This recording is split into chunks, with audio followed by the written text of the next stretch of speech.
Hai, Assalamualaikum, kembali lagi di channel Umi Luna. Buat kamu yang baru pertama kali mampir, selamat datang. Jika kamu suka video-video yang ada di channel ini, boleh dong minta like, share, dan subscribe-nya. Aktifkan juga tanda loncengnya agar kamu tidak ketinggalan video-video terbaru dari channel ini. Buat kalian yang sudah subscribe lama, terima kasih atas dukungan kalian selama ini. Di video kali ini saya mau menjawab beberapa pertanyaan yang masuk ke DM Instagram saya @umiluna88 dan juga kolom komentar di video-video yang ada di channel ini tentang DEBM atau diet enak, bahagia, dan menyenangkan. Karena ada beberapa pertanyaan yang sama persis, saya akan jawab yang paling banyak dipertanyakan saja ya. Sebelum saya bacakan pertanyaan-pertanyaannya, saya mau sedikit menjelaskan tentang apa itu DEBM.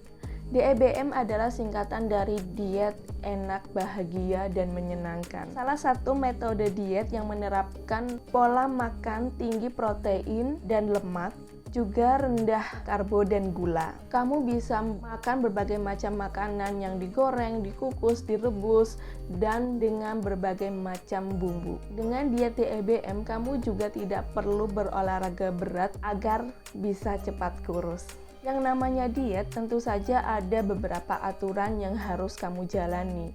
Jenis makanan apa yang pantang dan harus kamu makan.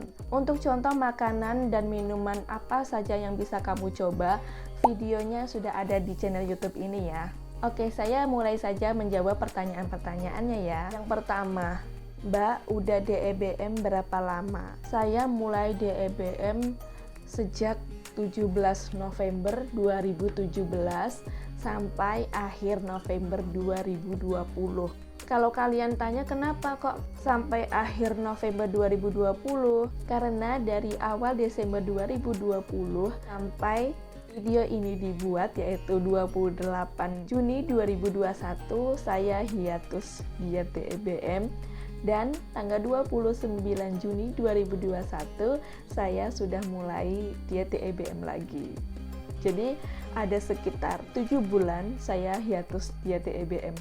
Pertanyaan kedua, selama ikut DEBM ada efek samping yang dirasakan enggak? Soalnya ngeliat di Google kok DEBM resikonya lumayan tinggi ya. Dan lihat review di YouTube, rata-rata mereka yang keluar jalur DEBM, BB-nya langsung naik melonjak. Itu kenapa ya? Oke, sebelum saya menjalani DEBM, saya pernah diet mayo dan diet minum teh jati Cina. Itu beberapa hari aja udah turun berat badan. Tapi setelah berhenti, terus pola makannya kembali ke pola makan sebelum diet, makan karbo kebanyakan, jarang makan sayur dan buah, makan goreng-gorengan, makan atau minum yang banyak mengandung gula, apalagi makan tengah malam. Seperti yang pernah saya jalani, berat badan pasti akan naik lagi, bahkan lebih tinggi dari sebelum diet. Jadi diet ini adalah pola makan atau lifestyle yang harus terus-menerus kita jalani. Selama 3 tahun saya tidak full 3 tahun makan sesuai aturan yang ada di DEBM. Saya biasanya berhenti itu sekitar 3-10 hari, tapi makannya itu nggak seperti orang yang balas dendam, makan semaunya, apapun dimakan gitu. Tapi tetap semua yang saya makan itu ada batasannya. Berat badan naik sekitar paling 2-3 kg. Habis itu kalau sudah menjalani DEBM lagi ya mulai turun lagi gitu. Saya juga mengatur agar berat badan itu tidak terus turun. Mentok-mentok antara 53 sampai 55 kilo. Segitu tuh lihat cukup pas lah kalau menurut pandangan suami saya dan orang-orang terdekat saya. Saat berat badan saya 53 kilo itu udah terlalu kurus di saya gitu. Jadi mentok-mentok untuk standar saya 55 kg itu sudah cukup bagus. Selama DEBM ada efek sampingnya enggak? Yang saya rasakan selain kurus, badan saya tuh jauh lebih lincah.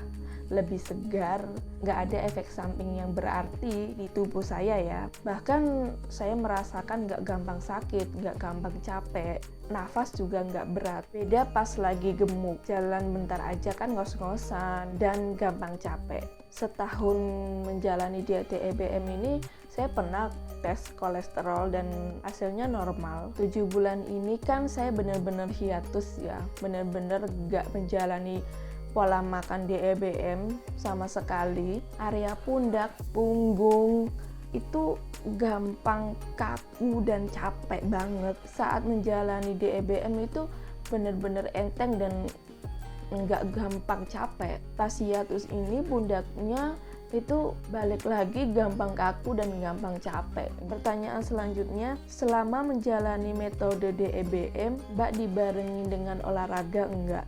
Awal-awal diet iya, olahraganya workout, ikutin video di YouTube hampir tiap hari sih sampai sekitar 2 mingguan gitu. Lalu lama-kelamaan setelah berat badan turun sekitar 4 kg itu sudah jarang, kadang-kadang aja. Tapi sesuai yang sudah saya jelasin di awal, bahwa diet DEBM ini walaupun tidak olahraga itu bisa kurus asalkan kamu menjalaninya dengan teratur sesuai dengan aturan yang diterapkan. Nggak usah khawatir sih. Pertanyaan keempat, apa itu kopi surah? Kenapa setelah minum kopi surah sakit perut, mual, dan kelingan? Minuman surah adalah minuman dari santan cair kemasan ditambah dengan air hangat. Kalau suka ditambahkan sedikit garam. Sedangkan kopi surahnya adalah santan cair kemasan ditambah dengan air hangat, lalu ditambahkan kopi.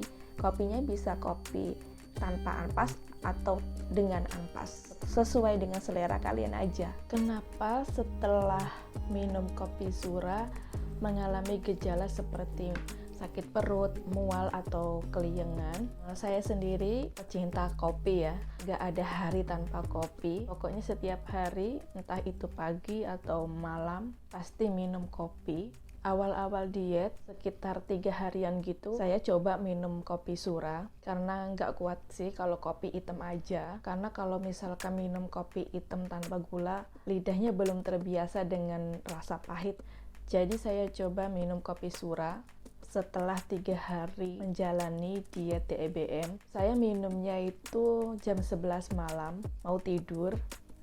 Berasa nggak enak di badan, seperti gemeteran, terus detak jantungnya jauh lebih cepat, nggak bisa tidur sampai jam 3 dini hari.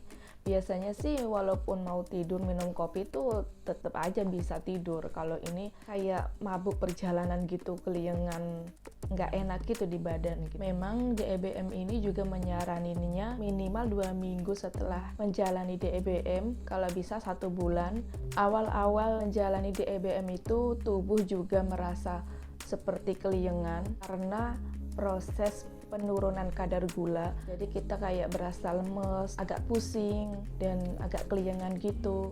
Ditambah kalau misalkan kita langsung minum kopi surah, itu akan efeknya jadi tambah lebih pusing lagi. Lebih baik tunggu saat tubuh kita sudah terbiasa dengan metode DEBM ini. Tapi kopi surah juga tidak wajib ya. Kalau kamu nggak suka kopi, kamu nggak perlu minum kopi. Kamu cukup minum surahnya aja. Atau kalau kamu nggak mau juga nggak apa-apa. Pertanyaan yang terakhir, maaf mau tanya, Umi sekarang sudah nggak diet DEBM lagi? Jawabannya iya, saya hiatus dari awal Desember 2020 sampai akhir Juni 2021. Alasannya kenapa? Karena waktu itu bantuin saudara hajatan. Kalau di Banyuwangi hajatannya itu kan bantuinnya dari seminggu sebelum hari H ya.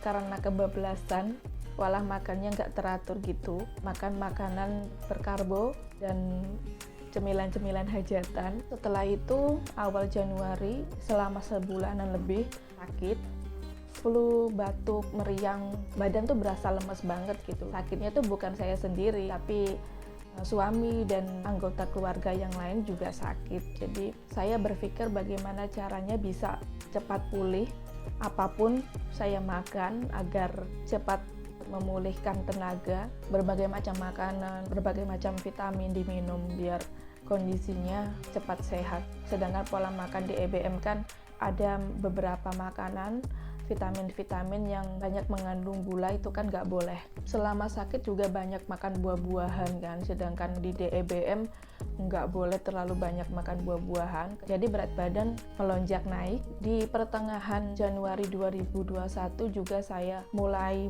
menjalani program kehamilan di dokter spesialis kandungan. Dokter memberikan obat-obat penyubur, juga menyarankan minum susu penunjang kehamilan, vitamin-vitamin, banyak mengkonsumsi sayur dan buah. Sampai sekarang saya juga masih dalam tahap program kehamilan, cuman dari dokternya sudah stop diberikan vitamin dan obat penyuburnya. Tunggu untuk beberapa bulan ke depan, mudah-mudahan ada hasilnya, doakan ya teman-teman. Saya memutuskan untuk mulai menjalani metode DEBM lagi. Sebenarnya sih saya juga suka ya badan gemuk, karena lebih cabi gitu ya, suka aja sih dengan tubuh gemuk.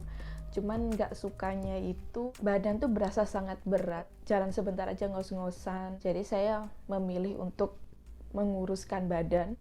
Ada pertanyaan gini, ada kan Mbak yang menjalani DEBM bisa hamil? Sebelum saya memutuskan untuk menjalani metode DEBM ini, memang alasan utamanya tuh bukan karena pengen kurus, tapi itu saya melihat postingan-postingan yang ada di grup DEBM, banyak testimoni yang menyatakan bahwa mereka bisa hamil setelah menjalani DEBM. Sekarang saya sudah 9 tahun menikah, 3 tahunnya menjalani metode DEBM dan belum juga hamil. Sebelum menjalani program hamil, banyak sih yang bilang, coba deh pijat di si A, coba deh terapi di B, coba deh minum madu penyubur, juriat, kurma muda, dan masih banyak lainnya yang sudah saya dan suami saya coba, tapi belum juga berhasil. Untuk bisa hamil atau enggak, semua adalah anugerah dari Allah Subhanahu wa Ta'ala ya. Namun saran saya sih untuk kalian yang juga mengalami nasib yang sama seperti saya, sudah lama menikah, belum juga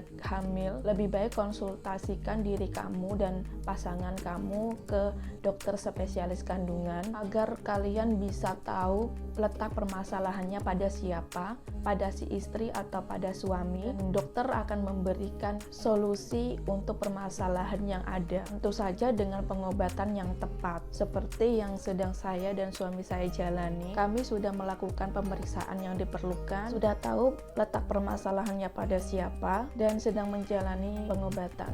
Memang prosesnya bisa jadi lama. Sekarang saya sudah 6 bulan menjalani terapi pengobatan. Program hamil ini juga memerlukan biaya yang tidak sedikit. Selain itu juga harus meluangkan waktu untuk pemeriksaan rutin.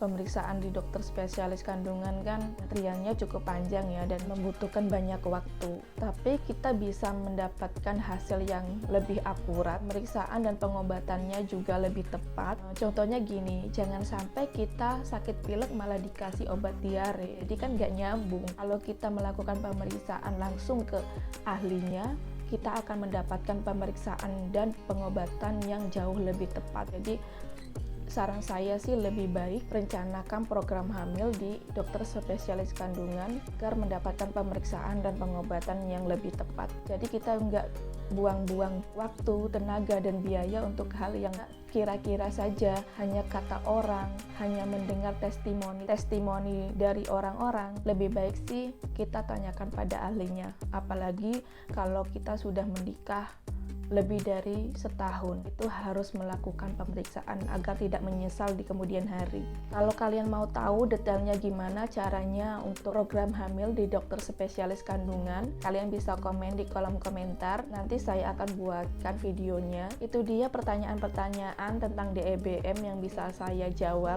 di video kali ini. Jika kalian punya pertanyaan-pertanyaan lain, silahkan tulis di kolom komentar atau bisa juga DM di Instagram saya @umiluna88. Boleh juga di umiluna88@gmail.com. Insya Allah jika ada pertanyaan tentang DEBM atau tentang program hamil di dokter spesialis kandungan, saya akan buatkan videonya.